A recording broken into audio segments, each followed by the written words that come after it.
নমস্কার, হরে কৃষ্ণ, রাধে রাধে। সকল ভক্তগণকে আমার কৃষ্ণ মহিমা শ্রী শ্রী রাধা মদন গোপাল জিও চ্যানেলে স্বাগত জানাই। আমার গুরুদেব প্রভুপাদ স্বরূপ গোস্বামীর আতুল চরণে ভক্তিপূর্ণ প্রণাম, মাতা পিতার চরণে প্রণাম, সকল সাধুগুরু বৈষ্ণব ভক্তগণের চরণে প্রণাম জানিয়ে আজকের ভিডিওটি শুরু করছি। আজকে আমরা আস্বাদন করব ইন্দিরা একাদশীর মাহাত্ম্য ব্রত কথা। মহারাজ যুধিষ্ঠির বললেন, হে মধুসূদন, আশ্বিন মাসে কৃষ্ণপক্ষিয়া একাদশী কি নাম তা কৃপা করে বলুন। শ্রীকৃষ্ণ বললেন, হে রাজন, আশ্বিন মাসের একাদশী ইন্দিরা নামে পরিচিত। এই ব্রত প্রভাবে মহাপাপ বিনষ্ট হয়, এমনকি কর্ম বিপাকে যারা নির্মজনী লাভ করেছেন সেই পূর্বপুরুষদেরও উত্তম গতি লাভ হয়। হরি বল।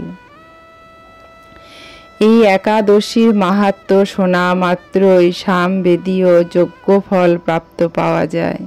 হে রাজন, মহাসমতি নগরে ইন্দ্রসেন নামে এক প্রসিদ্ধ রাজা ছিলেন। ধর্মবিধি অনুসারে রাজ্য পালনে তিনি বিশেষ খ্যাতি সম্পন্ন ছিলেন। তার বিপুল ধন সম্পত্তি ছিল, পুত্র পুত্রাদি সহ তিনি সুখে রাজ্য পরিচালনা করতেন। বিষ্ণু ভক্তি পরায়ণ সেই রাজা নিরন্তর শ্রী গোবিন্দ নাম গানে মগ্ন থাকতেন। একদিন রাজা সুখে রাজসভায় বসে আছেন, এমন সময় দেবর্ষি নারদ স্বর্গ থেকে সেখানে এলেন। তাকে দর্শন করে রাজা হাত জোর করে উঠে দাঁড়ালেন। দণ্ডবৎ প্রণাম করে মুনিকে আসন পদ্ম অর্ঘ্য আদি ষোড়শোপচারে পূজা নিবেদন করলেন। তারপর বললেন, হে মুনিবর, আপনার দর্শন মাত্র আমার যাবতীয় যজ্ঞফল লাভ হয়েছে। এখন আপনার আগমনের কারণ জানিয়ে আমাকে কৃতার্থ করুন। দেবর্ষি নারদ বললেন, হে মহারাজ, অতি বিস্ময়কর এক কথা শ্রবণ করুন। আমি এক সময় যমলোক গিয়েছিলাম। সেখানে যমরাজের সভায় বহু পুণ্যকারী আপনার পিতাকে দেখলাম। ব্রতভঙ্গ পাপে তাকে সেখানে যেতে হয়েছে। রাজন, আপনার পিতা যে সংবাদ প্রেরণ করছেন আমি এখন তা আপনাকে বলছি। তিনি বললেন, হে ঋষিবর, মহাসমতি ইন্দ্রসেন রাজা আমার পুত্র। তাকে বলবেন যে আমি বহু পুণ্য অনুষ্ঠান করলেও কোনো কারণবশত যমালয়ে আসতে বাধ্য হয়েছি। আপনি কৃপা করে তাকে সর্বপাপ নাশক ইন্দিরা একাদশী ব্রত পালন করতে বলবেন। সেই ব্রত প্রভাবে আমি নিষ্পাপ হয়ে স্বর্গলোক যেতে সমর্থ হব। এই কথা জানবার জন্যই আমার আগমন। হে রাজন, আপনার পিতার মঙ্গল বিধানে আপনি যথাবিধি ইন্দিরা ব্রত পালন করুন। রাজা জিজ্ঞাসা করলেন, হে দেবর্ষি, সেই ইন্দিরা ব্রতের বিধি কি?